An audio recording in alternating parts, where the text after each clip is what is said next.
Salut à tous, je suis très contente de vous retrouver pour un nouveau podcast. Moi c'est Cathy, vous pouvez me retrouver sur mon blog My Name is George ou sur les réseaux sociaux, Instagram, Facebook, Ravelry.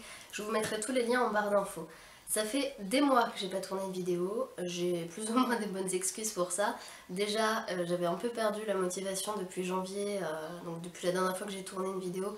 J'avais perdu un peu ma motivation en couture et en tricot et du coup j'avais pas vraiment de projet fini à vous montrer, puis je savais pas quoi vous raconter.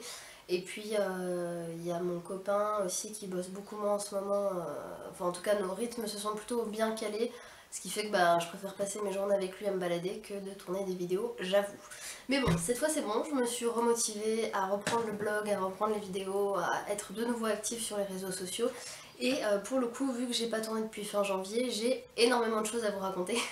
Et comme j'avais peur que la vidéo soit trop longue, je vous avais demandé sur Instagram s'il valait mieux que je fasse une grande vidéo ou si je divisais en deux vidéos, une couture, une tricot. Vous m'avez dit qu'il valait mieux en faire deux, ce qui m'arrange aussi, je trouve que c'est plus simple. Donc on va commencer par le tricot.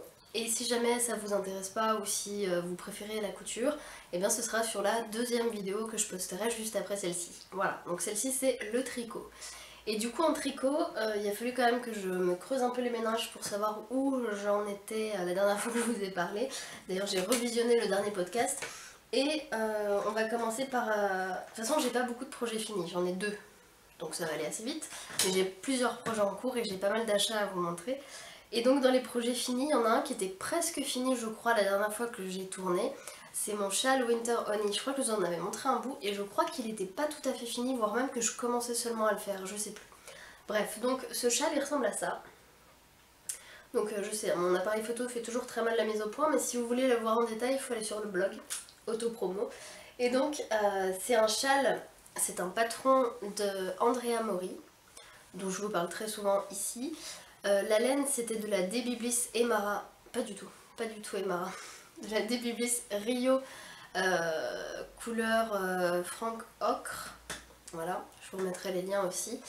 Et bon, je vous en ai déjà beaucoup parlé, mais cette laine j'en suis complètement dingue, elle est juste mais incroyable à tricoter. La couleur je la trouve absolument parfaite, c'est un espèce de jaune moutarde très chaleureux, très brillant. Et le patron est juste parfait, mais le seul souci c'est que c'est très long. Parce que en fait au niveau de la construction, on commence ici avec un montage en gather stitch, c'est-à-dire un montage au point mousse, qui fait qu'on commence avec, on fait un montage en rond. Et ensuite on y va, donc rang après rang, on augmente, sauf qu'à la fin on se retrouve avec je sais plus combien. En plus moi j'ai fait la petite version, il existe la grande version, moi j'ai fait ce qu'elle appelle le cholette, le petit châle. Et à la fin c'est vrai que c'est quand même très long. Surtout que c'est que du point qui se fait avec une aiguille à torsade. Et c'est quand même maxi long. Donc là, à la fin j'en avais un petit peu marre. Et en fait l'avantage c'est que les tout derniers rangs en fait on fait un point en nid d'abeille mais beaucoup plus gros. Ce qui va quand même un tout petit peu plus vite. Mais de toute façon c'était pas très grave parce que même si c'était long, plus le châle avançait et plus je trouvais que le point et la laine se mêlaient à merveille et je trouvais ça vraiment très beau, donc je savais que ça valait le coup de persister un peu et de continuer. Donc voilà, mis à part le fait que c'est long et qu'il faut s'armer de patience, mais ça je le savais déjà parce que avant de commander le patron j'avais lu un peu les commentaires sur Ravelry et c'est vrai que tout le monde disait qu'effectivement c'est super long à tricoter. Et c'est vrai, je le confirme, c'est très long, mais en dehors de ça c'est pas enfin c'est pas... Comment dire, c'est pas rébarbatif, pour autant on s'ennuie pas comme si c'était une mer de Jersey où il fallait faire que des mailles endroits. Avec l'alternance du coup du nid d'abeille, ça permet de faire qu'on s'ennuie pas. On s'ennuie pas du tout, il est pas... Moi j'ai pas du tout détesté le tricoter, au contraire je me suis vraiment amusée. J'ai pris beaucoup de plaisir à le faire. Et puis bon, on va pas se mentir que le résultat est quand même chouette. Alors après je pense que si je devais le refaire, entre temps, je sais plus qui m'a dit qu'on pouvait tricoter des torses, enfin des torsades sans aiguille auxiliaire. Je crois que c'est Elise de Stitches qui m'en avait parlé. Et effectivement, depuis, Andrea a posté sur YouTube des tutos pour apprendre à justement tricoter des torsades sans aiguille auxiliaire. Ce qui fait qu'on gagne un temps fou. Et j'avais essayé en cours de route de le faire, sauf que du coup sur l'envers ça se voyait. Ça cassait, parce que du coup ça donne pas du tout le même rendu sur l'envers du travail. Et je trouvais ça quand même dommage étant donné que c'est un châle et pas un pull. Il y a des moments où on voit quand même l'envers quand je le porte.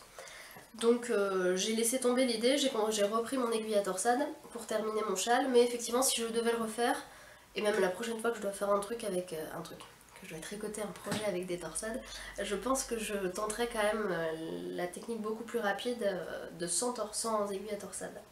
Voilà, donc porter ça donne un truc comme ça. Il fait une chaleur horrible à Dijon aujourd'hui, mais je me sacrifie pour vous montrer. Et il est terminé depuis février je crois. J'ai pas mis très longtemps à le tricoter malgré tout, je crois que j'ai mis peut-être un mois et demi.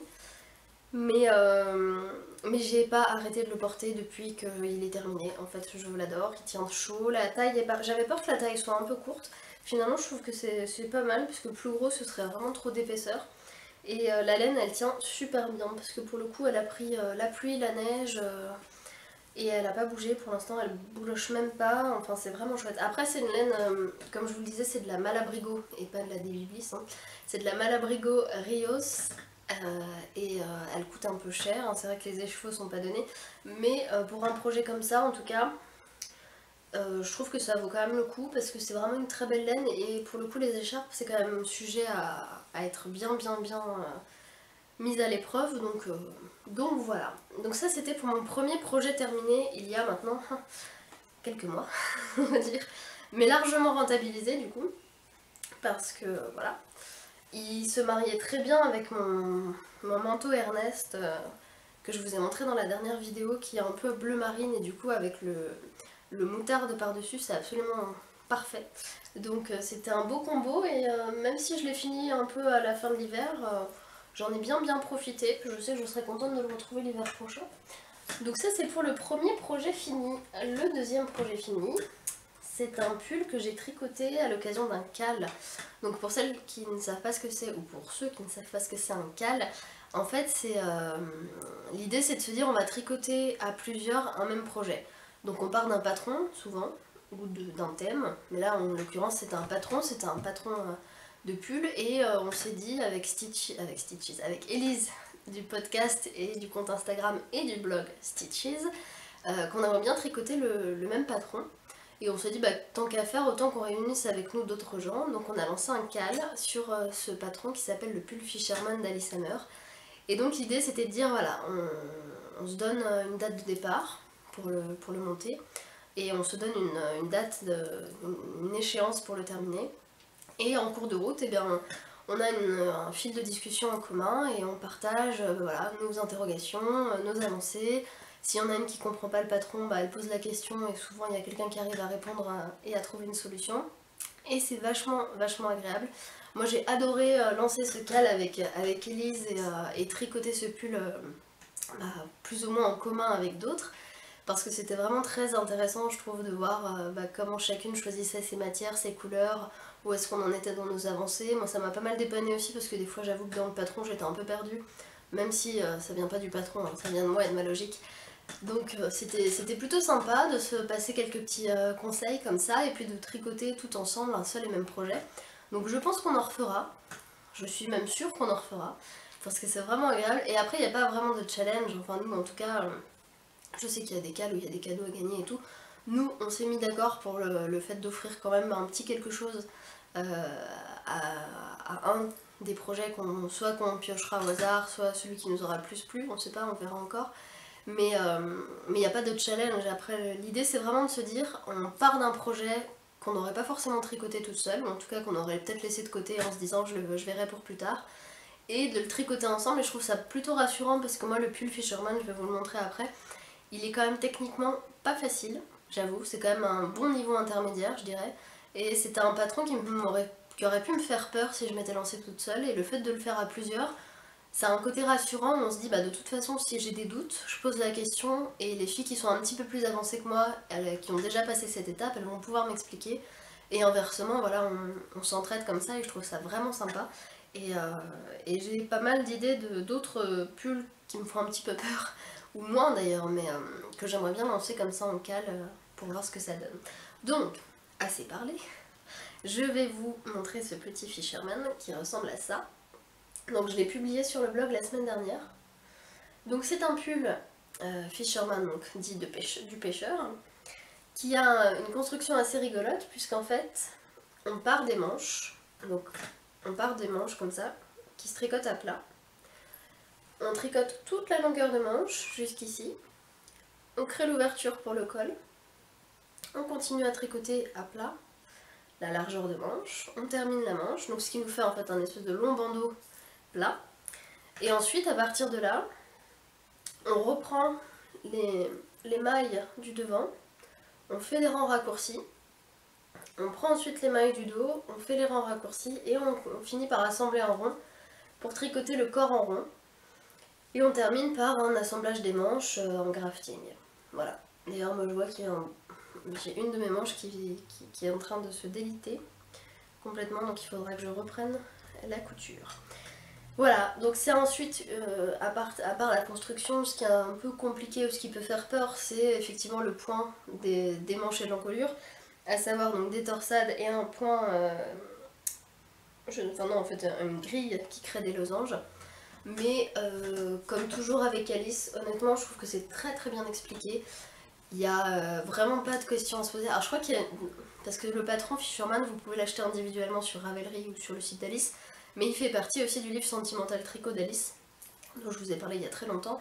Et je crois qu'il y a une coquille dans le livre, mais Alice l'explique bien sur Ravelry, du coup ce qui fait qu'on ne peut pas se tromper.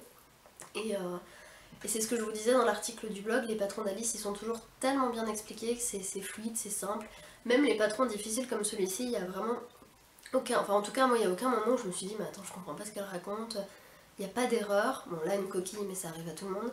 Et les grilles sont faciles à suivre, c'est super cool. Après moi là où j'ai eu des interrogations, ça n'a rien à voir avec le patron, c'était sur les rangs raccourcis parce que j'en ai fait qu'une fois et j'étais pas forcément très à l'aise.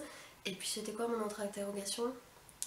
Je sais plus, mais en fait ça n'avait rien à voir avec le patron en soi, c'était plus des techniques que moi je maîtrisais mal. Mais voilà, donc c'était vraiment très agréable de les tricoter, de le tricoter avec plusieurs personnes.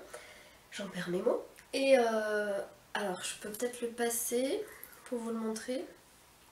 À la fin on termine par des petits rangs de côtes que moi j'ai pas fait complètement parce que, je vais vous expliquer pourquoi. Je suis partie, en fait je devais prendre une autre laine pour le tricoter que je vous montrerai après. Et puis après je me suis souvenu qu'il y avait longtemps j'avais commandé un kit We Are Knitters avec de la laine, de la baby wool. Voilà, avec la robe en dessous c'est pas très joli mais voilà, en gros ça donne ça et moi je trouve qu'il est très très bien taillé. Il tombe parfaitement bien, au niveau des manches il est peut-être un peu grand mais bon c'est le patron qui veut ça aussi et moi je trouve ça très chouette. Et je l'ai très peu porté depuis que je l'ai terminé fin mai parce qu'il fait chaud mais je l'adore, je l'aime vraiment beaucoup. Et ce qui me chagrine, c'est que la laine dont je vais vous parler, là, cette baby wool, je sais d'expérience qu'elle vieillit très mal et ça c'est vraiment très dommage. Donc voilà, j'avais un kit We Are Knitters pour tricoter l'octopus, un pull octopus, je sais plus comment, sweater peut-être.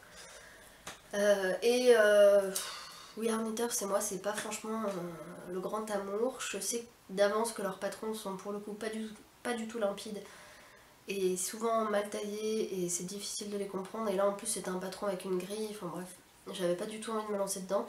Mais le fait est que j'avais ces 7 pelotes de laine qui traînaient de baby wool, qui est très très douce, qui est très belle. Et du coup je me suis dit bah je vais essayer de faire un échantillon pour le Fisherman et ça tombait parfaitement bien. Donc j'ai commencé à tricoter ça. Et c'est en cours de route où je me suis dit ouh peut-être que j'en aurais pas assez. Mais en fait j'attendais de voir le dernier moment pour voir jusqu'où je pouvais aller dans le pull pour en recommander parce qu'elle est pas donnée, je crois que c'est 9 € la pelote. Donc j'ai bien fait d'attendre parce qu'en fait j'avais quasiment fini le corps quand je suis tombée à court de laine. Donc j'en ai commandé juste une pelote, ce qui fait que du coup j'ai pas pu complètement finir les côtes, j'ai pas pu faire les 3 cm de côte, j'ai fait que quelques rangs. Ou alors il aurait fallu que j'arrête le jersey beaucoup plus en amont, mais j'avais la flemme, j'avoue, de détricoter. Et finalement avec un bon blocage, c'est pas du tout gênant. Donc voilà. Mais cette laine effectivement elle est très belle d'aspect quand on la voit comme ça, sauf que moi j'ai eu quelques soucis, c'est qu'à un moment donné le fil il se délitait complètement. Et à la limite de casser, ce qui fait que j'ai quelques points qui sont plus faibles que d'autres là. Et ça c'est vraiment pas chouette pour de la laine à ce prix là, je trouve que c'est pas top, surtout qu'on sait très bien que We Are Knitters c'est pas de la laine artisanale, enfin je crois pas que ce soit de la laine artisanale. Donc voilà, mais au moins je me suis débarrassée de... Enfin débarrassée... je me suis servi de ce kit qui traînait depuis au moins 2 ans dans mon salon. Donc ça c'est bon, la laine elle est largement rentabilisée. J'espère qu'elle vieillira bien, je sais d'avance qu'elle a tendance à beaucoup boulocher, c'est ça, à faire des petites peluches et tout, mais bon, on verra. En tout cas je trouve que le rendu patron laine est plutôt cool et elle est très très douce, donc ça c'est chouette. Après voilà, il faut en prendre vraiment soin, il faut vraiment le laver à la main, il faut faire attention, pas vraiment le porter sous la pluie et tout. Mais voilà pour ce pull Fisherman, je suis franchement très contente de mon tricot. Je suis ravie d'avoir pu le faire avec les filles. Et bah voilà, j'ai hâte... il y a Georges qui fait des drôles de bruit. J'ai hâte de continuer l'aventure du cal avec d'autres personnes et d'autres projets.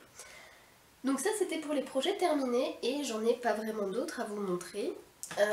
J'ai un projet en cours par contre. Alors en fait, il faudrait que je vous en parle après, mais en cours de route, pendant que je tricotais le Fisherman, j'ai été contactée pour tester un patron de 1000 France, M-E-E-L, c'est comme ça que ça s'écrit. Et il y a eu un petit souci avec moi de mon côté en tout cas, c'est que j'ai mal choisi ma laine. Du coup, pour le coup, c'est comme quoi c'est vachement important de bien choisir sa laine. Parce que là, je prenais aucun plaisir à tricoter, je trouvais que le rendu était pas joli. Et du coup, j'ai complètement détricoté. J'ai dit à la créatrice que j'étais vraiment désolée, mais que je pourrais pas rendre ma copie. J'en étais vraiment, vraiment navrée parce que le pull était vraiment chouette. C'est le pull Cheryl en fait qui est sorti il y a pas longtemps, le Cheryl Jumper. Non, Cheryl pull. Elle a sorti le Cheryl et le Jumper. Donc le Cheryl qui est sorti donc la semaine dernière, je crois, chez 1000 France, qui est très très joli. C'est un pull assez simple avec un beau motif sur le corps. Et voilà, donc du coup moi j'ai eu vraiment un problème d'incompatibilité entre la laine et le patron, ce qui fait que j'ai pris aucun plaisir, j'ai tout détricoté, j'ai revendu la laine depuis, c'était de la Woolly de DMC, que j'ai pas du tout aimé tricoter. Et plutôt que de la garder, j'en avais 10 pelotes, je me suis dit je vais la revendre, donc j'ai fait un appel sur Instagram, il y a quelqu'un qui m'a dit bah moi ça m'intéresse, donc du coup je l'ai envoyé. Et voilà, donc c'est aussi pour ça que j'ai très peu de projets finis, parce que j'aurais dû en avoir un troisième, mais il y a eu un problème d'incompatibilité. Mais depuis j'ai racheté la laine que je vais vous montrer après, pour tricoter quand même ce patron qui est très chouette et qui je pense peut être vraiment très sympa pour l'hiver. Donc voilà, je vais couper 2 minutes parce que comme vous le savez mon appareil photo ne peut pas filmer plus de 20 minutes et je reviens tout de suite pour la suite des projets tricot. Mais voilà, pour la suite des projets tricot, c'est vraiment pénible. Un jour il faut que j'investisse dans une caméra, hein, mais j'arrête pas de le dire et je le fais pas. Donc voilà pour les projets finis. En projet en cours, alors depuis un moment j'essaie de me tenir à un seul projet en cours pour essayer d'avancer, sinon c'est la catastrophe si j'en ai plusieurs. La preuve c'est que là j'arrivais pas à jongler entre le Fisherman et le Cheryl. Pourquoi je veux l'appeler le Jumper, j'ai peur. Bref, peu importe. Donc voilà, et en nouveau projet, après le Fisherman qui était un peu, pas compliqué, mais avec les torsades et tout, et en prévision de mon voyage au Japon, je suis partie de fin mai à début juin, j'avais envie d'un projet simple, sans prise de tête, que j'avais déjà tricoté. Je suis repartie sur un Sophie B d'Alice Hammer, encore, oui je sais, toujours Alice. Donc le gilet Sophie B, vous le savez, j'en ai déjà tricoté un début janvier, je vous le montrais dans la dernière vidéo. C'est un gilet qui se tricote au point de riz, en aller-retour pour le corps et en rond pour les manches. C'est un projet très facile, enfin facile, il y a quelques petites difficultés mais rien de bien méchant. En gros on commence par le col, on augmente, on augmente, on augmente, et puis au bout d'un moment, et ben, on reprend les mailles des manches qu'on assemble pour tricoter en rond, comme j'ai fait là. Ensuite on fait la deuxième manche et après on reprend le corps et on continue. Donc pas de grosses difficultés sur ce patron. Après j'ai quand même beaucoup moins pu tricoter en vacances que ce que je pensais, évidemment. Mais j'ai quand même pu tricoter un peu dans l'avion et un petit peu dans le train pour partir prendre l'avion. Donc voilà, et oui on peut tricoter dans l'avion. Enfin je crois qu'il y a Liz Taylor qui a fait une vidéo là-dessus qui explique comment passer ces aiguilles en soude. Je pourrais vous le réexpliquer si vous le voulez, enfin vous me direz en commentaire si ça vous intéresse. Mais moi c'est le 4e ou le 5e voyage que je fais avec des projets tricot et j'ai jamais eu de soucis. Donc voilà, donc ce petit gilet il avance un peu. pas encore assez vite à mon goût, mais du coup je le tricote dans le cadre du bac tricot d'Alice Hammer. C'est une sorte de cale géant qu'elle a lancé l'année dernière, enfin en tout cas ça fait plusieurs années je sais. Moi c'est la première fois que je participe et l'idée en fait c'est de... Donc là pour le coup on tricote chacune des choses différentes mais sur des thèmes précis. Donc voilà, c'était plus pour le plaisir de participer au bac tricot qu'autre chose parce que je sais même pas quels sont les lots à gagner et tout, mais c'était histoire de me motiver à finir ce petit gilet avant le début de l'été. Donc il faut quand même que je me dépêche un peu. Et de toute façon il faut qu'il soit terminé à la fin de l'été pour un projet très précis dont je vous parlerai dans la vidéo couture. Je vous fais des teasings, comme ça vous regarderez les deux vidéos. Je suis méchante. Hein. Voilà, donc là j'en suis à la deuxième manche, j'ai commencé hier soir, donc logiquement après-demain elle sera finie, puis après j'aurai plus qu'à continuer le corps. C'est un patron que j'adore tricoter, donc je suis très contente de m'en refaire un, en plus en blanc comme ça c'est sympa pour l'été. Et pour la tricoter, du coup je suis partie sur de la laine, de la laine que j'avais en stock depuis, pareil, des années. C'est de la laine fil d'art. C'est de la fil light que je tricote en double du coup et le coloris c'est chantilly, voilà, de la fil d'art. Ça c'est de la laine que j'ai peut-être depuis 2 ans chez moi, que je voulais utiliser pour me tricoter justement un cardigan torsadé d'un magazine Maison Victor, mais alors je saurais plus vous donner la référence, je crois que il s'appelle le cardigan Simone si je dis pas de bêtises. Mais finalement, je me suis dit qu'il serait très bien aussi pour le Sophie B. Et alors, j'ai été très étonnée, c'est la première fois que je tricote cette laine. Et elle consomme rien du tout. C'est-à-dire que là, pour vous donner un ordre d'idée, j'ai pu tricoter... En fait, j'ai changé de pelote seulement hier quand j'ai attaqué la deuxième manche. Donc j'ai pu tricoter tout ça avec seulement deux pelotes parce que je tricote en double. Mais sinon, ce serait une seule si je tricotais en simple. Voilà. Donc autant dire que je crois que j'ai 10 pelotes, je vais largement pas les finir pour un... Enfin j'en ai largement assez pour finir ce gilet. Donc voilà, après le souci, ça fait quelques mois maintenant que Lucie du Lièvre Blanc m'a habituée à acheter de la laine artisanale ou du moins de plus petite fabrique et beaucoup moins, beaucoup plus naturelle et beaucoup moins synthétique que les laines fil d'art. Et j'avoue que j'ai un petit peu du mal quand même. Je sens que c'est synthétique et qu'il n'y a rien de naturel dans tout ça, du moins pas grand chose. Au niveau de la compo, si je vous dis pas de bêtises, ouais, c'est ça. C'est majoritairement de l'acrylique, du polyamide et de la laine peignée. Voilà, donc...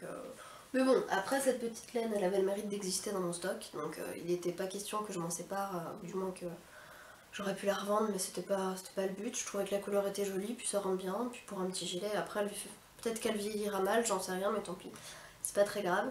Donc voilà, donc ça c'est mon projet en cours du moment, et j'en ai pas d'autres, parce que comme je vous disais, j'essaye de rester à un projet, pas plus, ce qui est déjà pas mal, pour essayer d'avancer un maximum.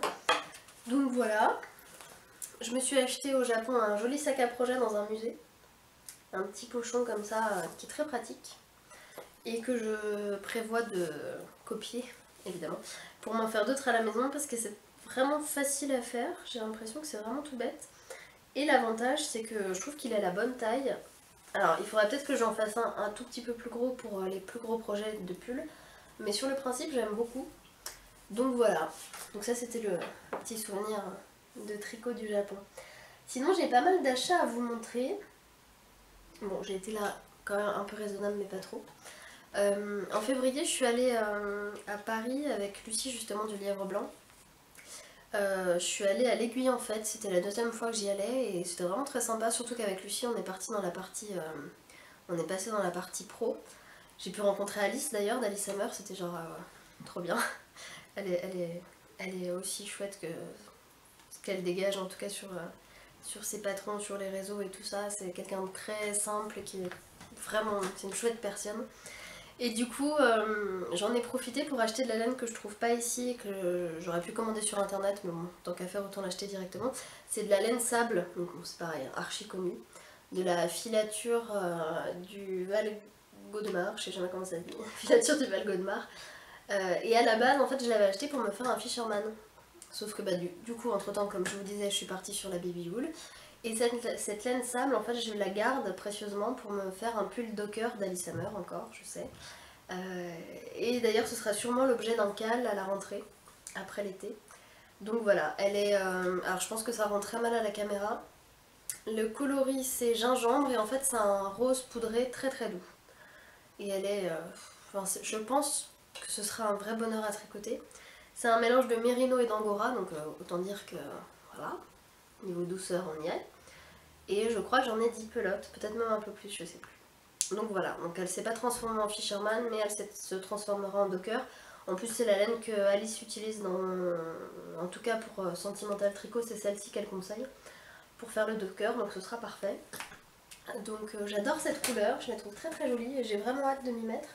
Mais je pense que je vais quand même attendre la rentrée, à moins qu'on le lance dans l'été, je sais pas, il faut qu'on voit avec Elise. Donc voilà, donc ça c'était mon premier achat laine. Qu'est-ce que j'ai acheté encore? Ah oui, j'ai acheté ça sur un vide-grenier. Il y a pas très très longtemps vers chez nous, là on se baladait un samedi. Et il y a un monsieur qui vendait de la laine Rowan. Donc il y avait deux couleurs différentes.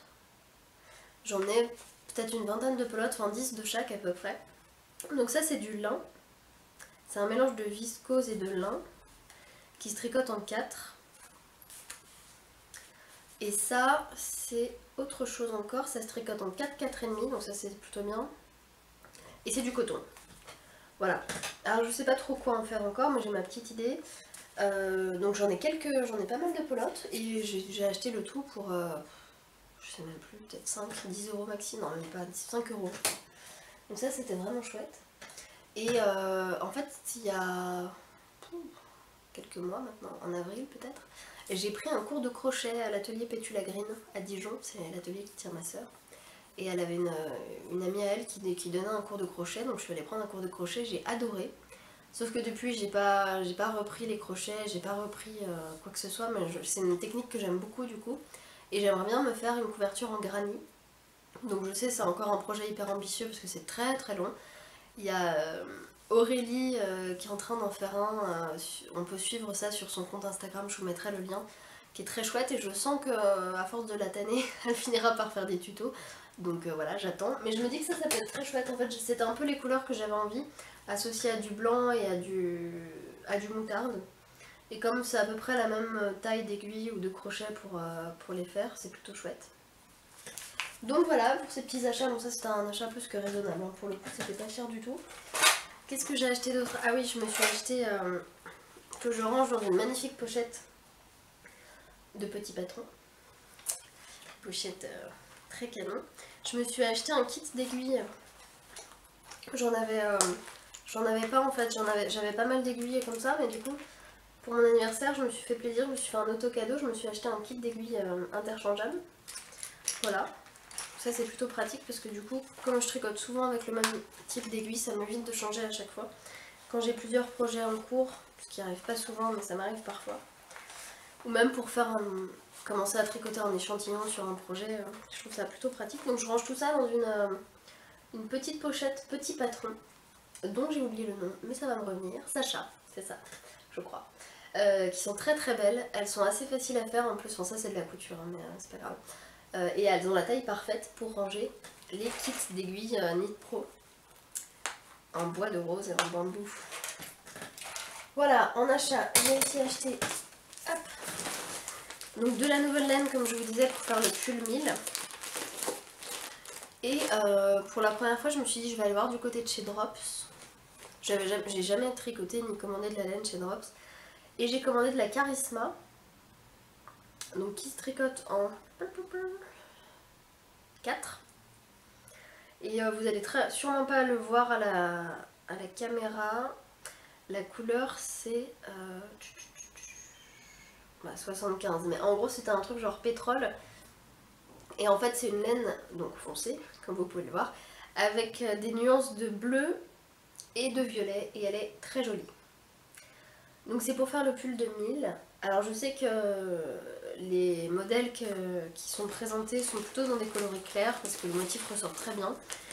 Mais j'avais envie de voir ce que ça pouvait donner aussi sur du foncé, je trouve que cette couleur est vraiment canon.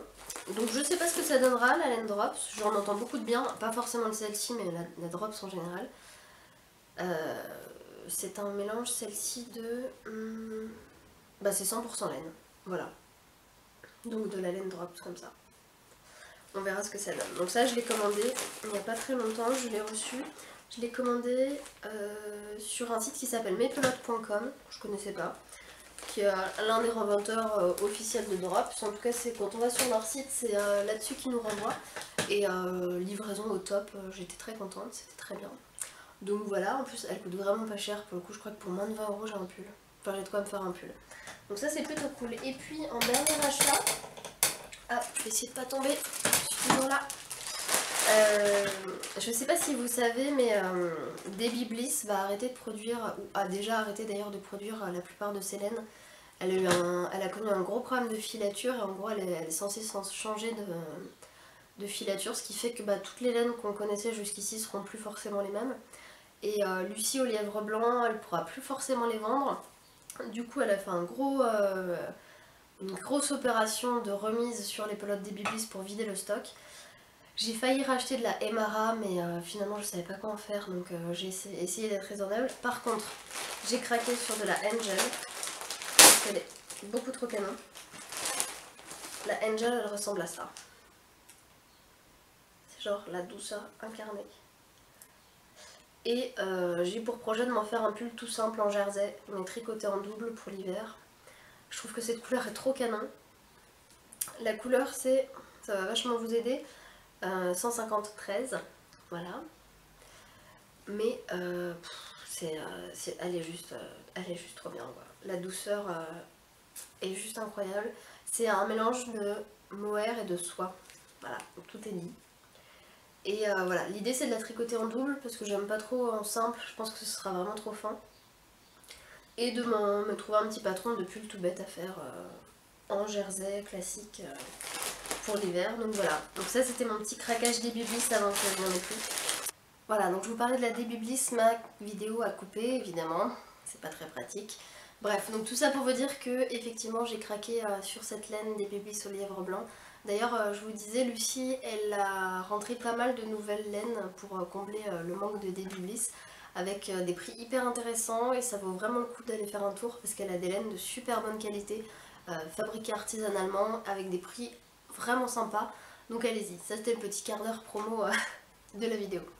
Donc c'est tout pour les achats de laine, mais j'ai encore un dernier achat à vous montrer. Enfin j'ai quelques achats à vous montrer, mais le problème c'est que ça rendra rien à la vidéo parce que je peux pas faire de zoom. J'ai craqué justement au lièvre blanc sur des petits anneaux marqueurs de la marque, je sais plus, parce que évidemment l'étiquette elle est collée dessus. Si c'est ça, Coconix.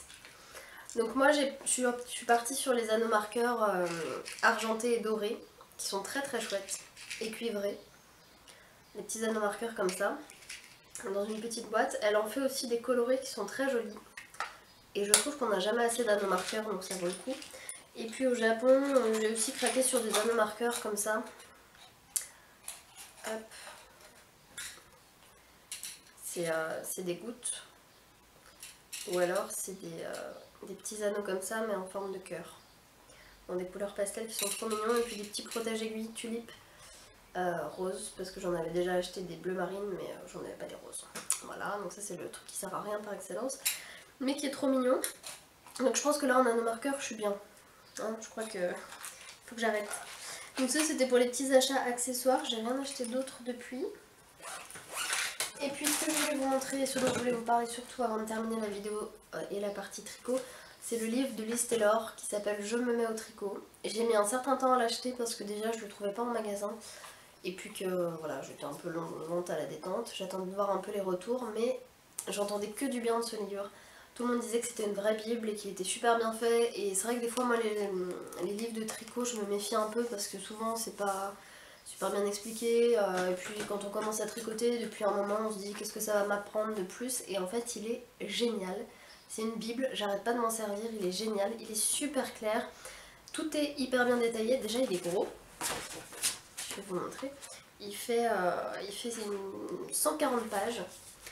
Elle explique tout, du montage au rabattage, en passant par la méthode continentale, le jacquard, le tricot en anglais, du plus simple au plus compliqué, tout est dedans. C'est super bien expliqué, c'est illustré avec des dessins qui sont vraiment très jolis. qui permettent de bien comprendre, parce que moi les dessins je suis pas toujours fan, parce que des fois je trouve qu'on comprend pas très bien, et là on comprend tout du premier coup. C'est franchement, Lise, bravo, parce que c'est vraiment super, je suis bluffée par ce livre, et j'arrête pas de m'en servir pour plein de choses, pour le rabattage, pour plein de petits détails comme ça, comment remonter des mailles, les rangs raccourcis, enfin il y a plein de petits points de technique comme ça où des fois je bug un peu en me disant attends comment on fait déjà, et plutôt que de chercher une vidéo sur YouTube où je passe des heures à chercher la vidéo où je comprendrais, et ben maintenant j'ouvre le livre et je comprends tout du premier coup, donc c'est vraiment très chouette. Franchement, achetez-le, il est pas très cher, il coûte 18 € et c'est une vraie bible du tricot. Elle aurait dû l'appeler comme ça, mais je crois que ça existe déjà. Mais franchement, c'est un carton plein, donc je regrette absolument pas de l'avoir acheté. Je l'ai trouvé d'ailleurs au livre blanc. Lucie, je crois qu'elle en a recommandé un, parce qu'en fait, à chaque fois qu'elle en reçoit un, elle le vend dans la foulée, donc elle arrête pas de le recommander, mais je comprends parce que c'est vraiment un vrai carton plein. Donc voilà, bravo Lise et merci pour tout ce que tu fais. Donc ça c'était la partie tricot qui est déjà finie, mais c'est pas grave, parce qu'il y a la partie couture qui arrive derrière avec 1 milliard de choses à vous raconter. J'espère que ça vous a plu, je vous dis à tout de suite pour la couture si vous continuez, sinon je vous dis à bientôt pour du tricot. Je vous promets pas de faire je vous promets pas de faire un podcast dans le mois qui vient, parce que je pense pas que j'aurai grand chose à vous raconter, mais d'ici la fin de l'été, avec plaisir. Et je vais essayer ouais, d'être un peu plus assidue dans les prochains mois, parce que là ça a été un peu... j'ai un peu trop traîné des pieds. Mais l'avantage c'est que j'ai plein de choses à vous montrer. Voilà. Donc je vous dis à très bientôt si vous vous arrêtez là, ou sinon à tout de suite, on se retrouve pour la partie couture.